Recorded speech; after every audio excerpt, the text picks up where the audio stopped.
ভাইকে আমরা ছোটবেলা থেকেই চিনি। উনি একজন নিঃস্বার্থভাবে মানুষের উপকার করা লোক।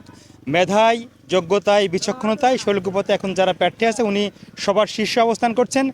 আর পদ পদবীর বিষয় যেটা বলেন, অ্যাটর্নি জেনারেল পদ ছেড়ে কেন নির্বাচন করতে আসছেন, আসলে ওনারকে আমরা দেখেছি কোনো কিছুর প্রতি, টাকার প্রতি, ক্ষমতার প্রতি, এই সব কোনো কিছুর প্রতি ওনার মোহ কম। উনি সাধারণ মানুষের কাছে থাকতে চান, তাদের সুখ দুঃখগুলো শুনতে চান এবং তাদের ভাগ্য উন্নয়নের জন্য কাজ করতে চান। এজন্যই উনি জনপ্রতিনিধি হয়ে সংসদে প্রতিনিধিত্ব করছেন।